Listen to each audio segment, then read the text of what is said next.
Good evening, everyone. I'd like to call to order the regular meeting of the Beacon Board of Education. Please rise for the Pledge of Allegiance. I pledge allegiance To the flag of the United States of America and to the republic for which it stands, one nation, under God, indivisible, with liberty and justice for all.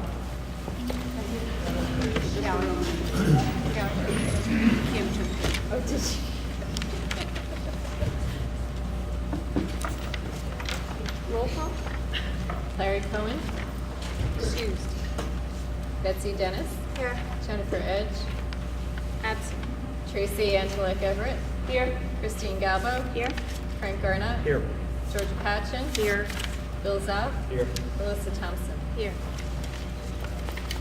Dr. Doyle, do you review the fire exits?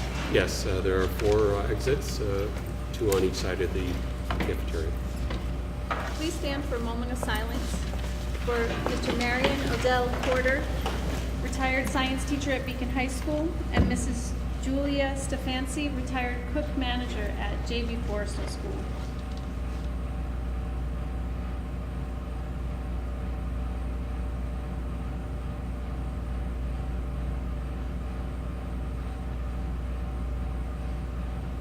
Thank you.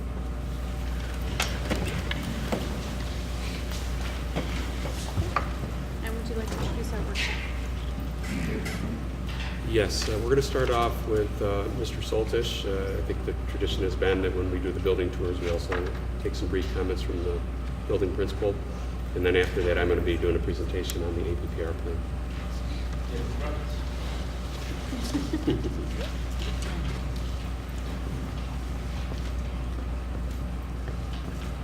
Good evening, everybody. I'd like to first of all thank everyone for coming here tonight. It's our honor to host the board meeting. I'd like to start by just making mention that last week we did have some minor altercations, both in school and in the community. I just want to let everyone know that we are doing things to help educate the students, and that to this point in the year we had noticed a reduction in suspensions from last year to this year. So please be aware that when we return from the break, we will be meeting with the students for grade level assemblies to reinforce our expectations for student behavior both in and out of school. With that said, last week we had Grace Smith House here. They were scheduled already. Grace Smith House is located in Poughkeepsie, and they were in from Monday through Thursday of last week, conducting bullying, cyberbullying education for all students at Rombout Middle School.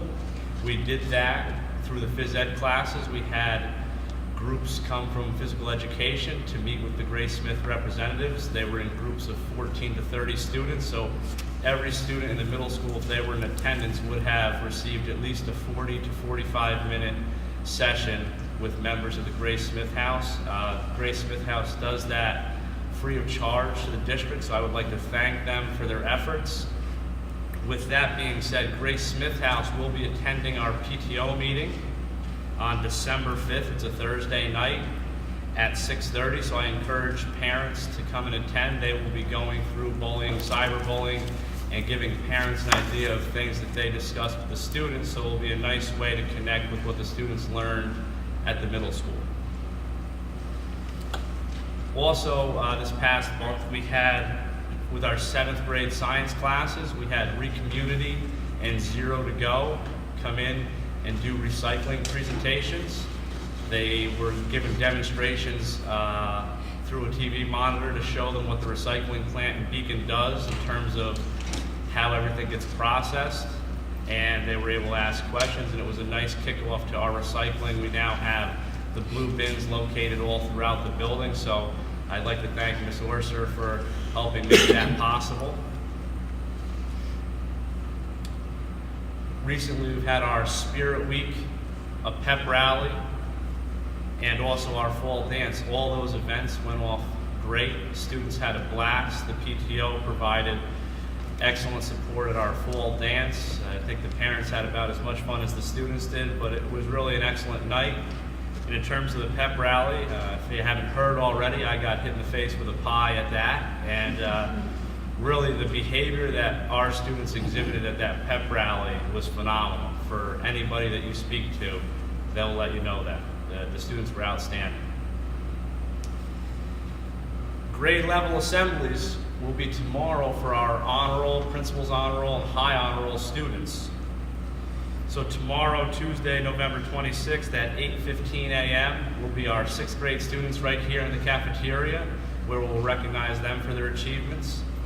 At 9:05, we'll be honoring our 7th grade students, and at 9:45, we'll be honoring our 8th grade students. To give you an idea of the number of students that were on the honor roll, by grade level, we had in 6th grade 38 on the principal's honor roll, 54 high honor roll, and 42 honor roll for a total of 134 students. At the 7th grade level, 43 students on the principal's honor roll, 39 on high honor roll, and 35 on the honor roll for a total of 117. And at 8th grade, we have 12 on the principal's honor roll, 29 on the high honor roll, and 36 on the honor roll for a total of 77, for a total of 328 students in our building on the honor roll in some capacity. So for those achievements, we'd like to recognize our students, and we'll do so tomorrow morning. We invite parents to come and attend that.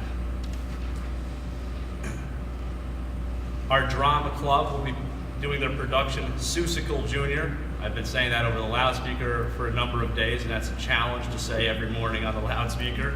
So I'm thankful to my student volunteers from our Honor Society that do that currently for me. But that showing will be December 6th and 7th at 7 p.m. So we encourage everyone here. It will be here in the Rombout Middle School Gymnasium. Tickets are $6 in advance and $8 at the door. And I believe that will be everything for me. The last note I'd like to do is just thank both of my assistant principals, Mr. Weir and Mrs. Orser, for their ongoing continued work throughout the school day.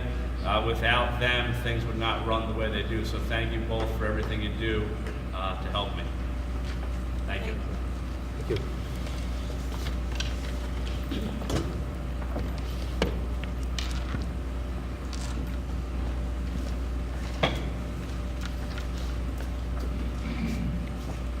So next, I'm going to be doing a presentation on the Annual Professional Performance Review Plan, also referred to as APPR plan.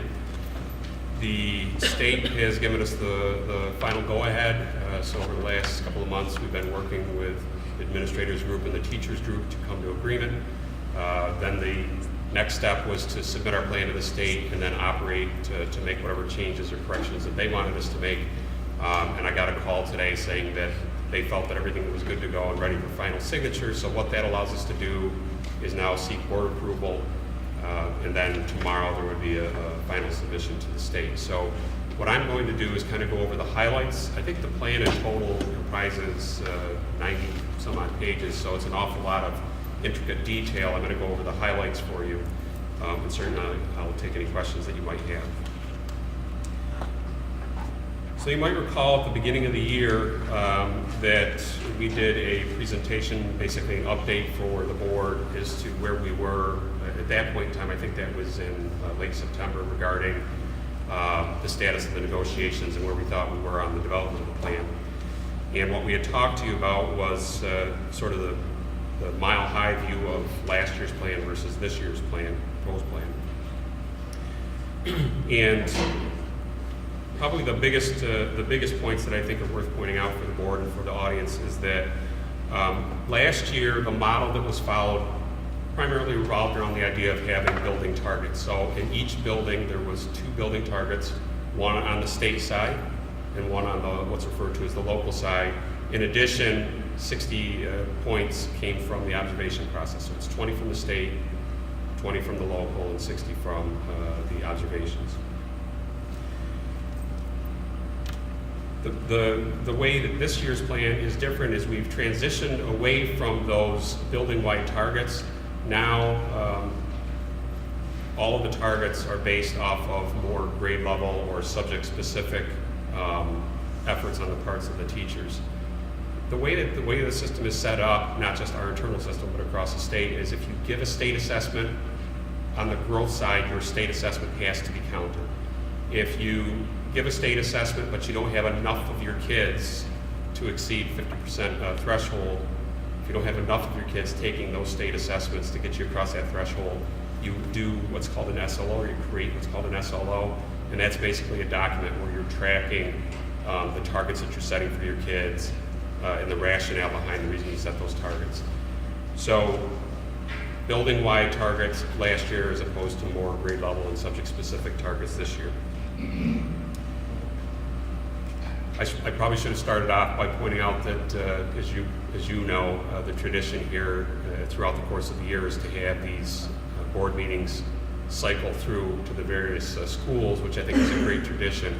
But depending on the meeting, I think it's safe to say we always have presentations of various sorts. So this presentation might have benefited from a PowerPoint. We don't really have the ability to project that. I guess it doesn't work that well in here. So I'll do my best to describe the information for you. So changes to the, or more specific changes to the state portion of the APPR plan.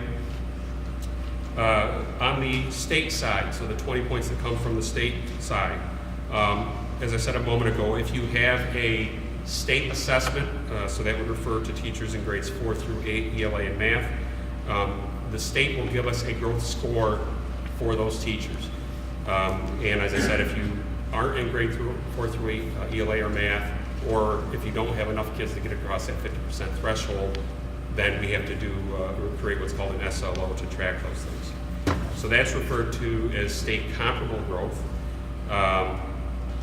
The way the SLOs work out is teachers will administer a pre-assessment, so that occurs during the fall, and then a post-assessment, and they are asked to use all the information at their resources. So for example, how did the students perform last year? How have they done in the past on state assessments? Things of that nature. And then make an estimate as to how much they think the student can grow over the course of the year.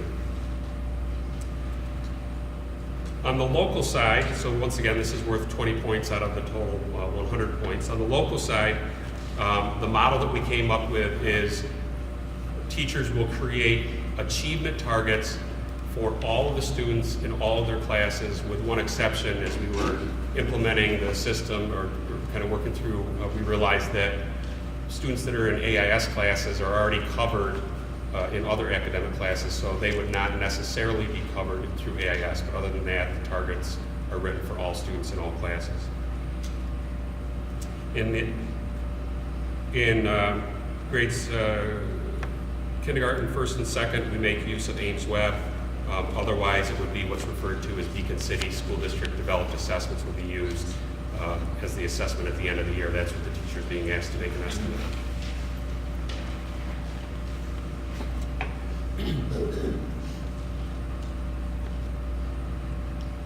So at the top, on the next slide, which has a title on it, Teacher State 20 points. As I said, the teacher will get a score from New York State or have to write an SLO. The courses for which the teacher has to write the SLO is dependent upon the 50% rule. What we did for all the teachers, the administrators went through their rosters and went through the courses to help each teacher to understand which courses for this year they needed to use to write their SLOs. And when they are filling out the SLO paperwork, there's various things that they're supposed to be looking at as they're trying to determine the projected growth targets. So in each case, they have to identify the student population that they've included in their SLO. They have to make a reference to the learning content. So in other words, what is the curriculum, what is the subject matter content that applies to that particular group of students. The interval of instructional time, so for most students that's a full year, although in the high school, for example, you might have first semester course or a second semester course. The evidence, so this would refer to the assessment used to measure the goal. In most cases, that's going to be some sort of a, what we would think of as a typical exam, but not necessarily in all cases. It is an option to use what's referred to as a performance-based assessment, or perhaps a portfolio, or another way to measure whether or not the students are accomplishing what we need them to accomplish.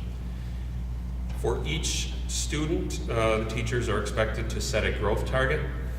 And then we have what's referred to as the Heidi criteria, and that's the methodology for determining the score. That's actually something that's negotiated between the union and the district as to how we're going to set up the Heidi chart. And then finally, the rationale. The rationale is basically where the teacher explains their thought process behind why they were setting the targets in the way that they did, or why they used the evidence that they did when they were setting the targets. In the case of the Heidi score, so if you look at the next slide, you'll see a page that comes out of the SLO forms that we created for the teachers. In the middle, you'll see has a blue header on it. As I said, this is something that has to be negotiated between the union and the district. We chose to try to keep some commonality across the areas and across between the two different unions. So this Heidi chart is actually used on the growth side and local side for the teachers, and it's also used on the local side for the administrators. It's the same scale across the board. So a little bit more information on the types of things that teachers might be looking at as they're setting their growth targets, what we would refer to as baseline student performance data. This would be anything that would help them to be better informed about student learning. So, as I said a moment ago, they would give their pre-assessment, so the teacher could look at their pre-assessment scores, prior student achievement, either with that teacher or in other subject areas or previous grades. Their behavior and attendance are just some of the things that teachers may include as background data. One of the things that was built into the system this year is what's referred to as locally developed controls. The state gives the districts the ability to put in what are referred to as controls, and basically this is a way to take into account if there are factors within the school or within the district which the union and the district agree may need to be accounted for. So in this case, we do have a fair number of students with IEPs and also students in poverty. The way this system is set up is if a teacher has 20 to 49% of their students that fall into one or both of those categories, that would be an additional point that's given to them when we do the final calculation of their final composite score out of 100. The assignment of the score out of 20 for the local. And then if 50% or more of the students are included in those two categories, it would be 2 points, but at no time can they get more than 2 points, and at no time could they ever exceed the possible 20 points that they would receive on the growth side.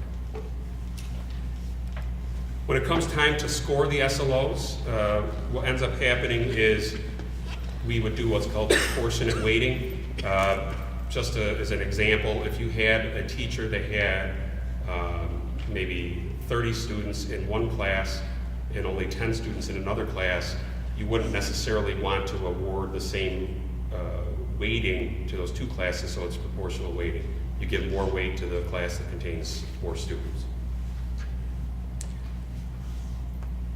On the local side, as I said at the beginning of the presentation, we structured the system so that all students that the teacher has are counted on the local side, and they have to come up with achievement targets for those students.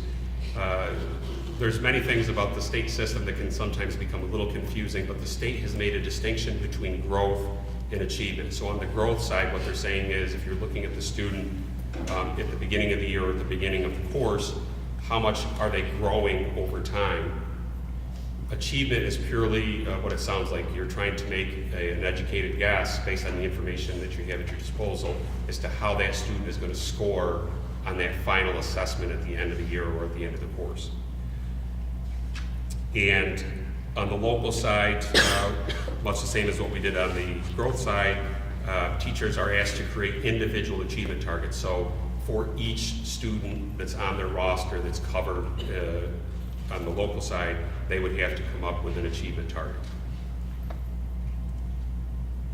The administrator side also is changing this year. One of the things that would be the same as last year is that All of our administrators, because of the configurations in their buildings, will be receiving a growth score from the state. So that means we don't do any internal calculations. The state will tell us how many points they earn out of the possible 20 for the growth score. On the local side, the state does not give us that information. We have to come up with a different way to do that. So in this case, what we have done is, by agreement with the administrators unit, there will be a composite score that's based on how the students do in their building in the areas of ELA and math.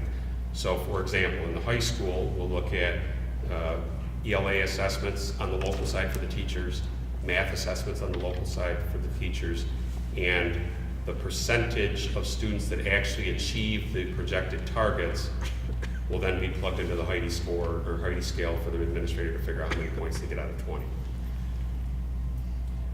On the 60-point observation side, one of the major changes this year compared to last year is in last year's plan they had goal setting.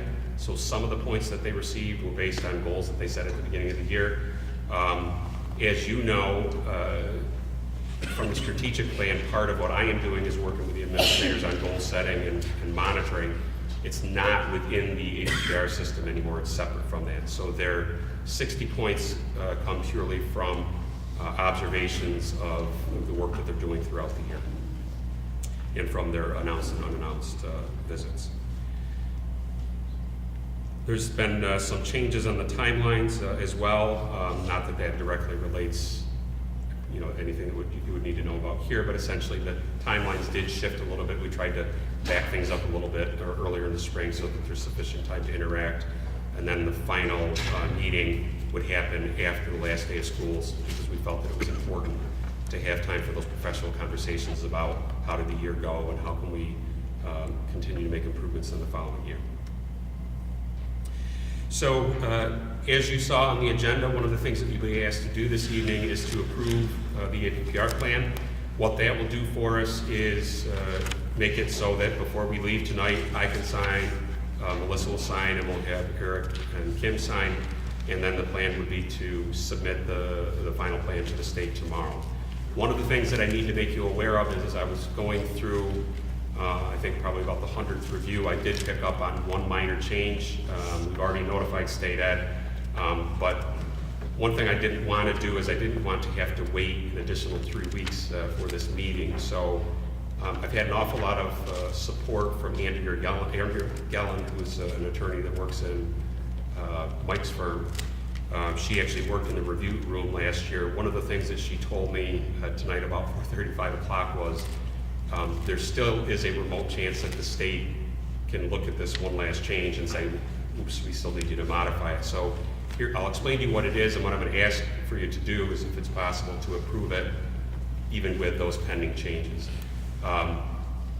One of the changes that happened in the high school this year is that we have the ability to offer the Algebra 1 Regents and the Common Core Regents. In addition, we can offer the 11th grade comprehensive English examination and the 11th grade Common Core Regents examination. We are offering both exams for algebra. We are not offering both exams for English. And when the initial draft of the plan, we included the language for both. We are not offering both, so I needed to back that out. So the change that I submitted this afternoon was to pull that out. We had approval saying it was good to go, but truly that's the only thing I can think of that might cause any sort of problem at all. So I don't know how we can handle that on the approval, but Andrea seemed to think that we could approve it as is, or if we need to make that one change, that wouldn't require us to come back to get board approval over that one change.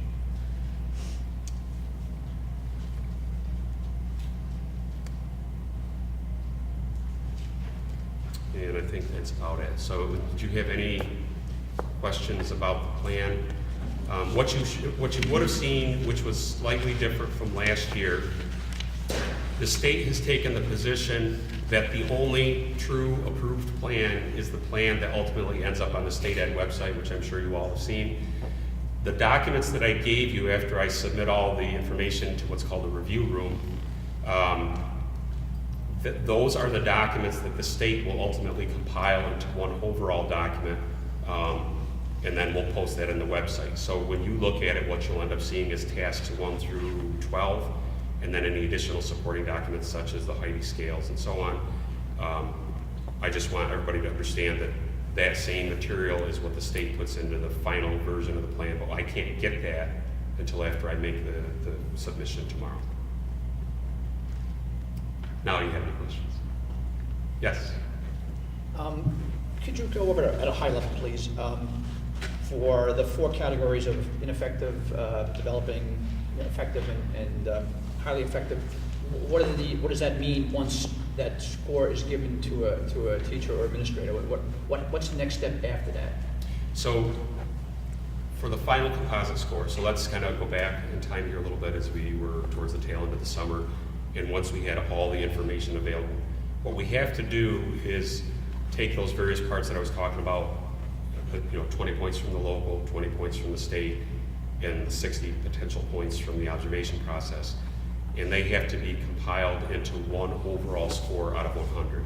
Based on that score, the APPR regulations actually require that not only do they get a number score, but they have to get a rating. And the 4 ratings are ineffective, developing, effective, and highly effective. So relative to what does that ultimately mean?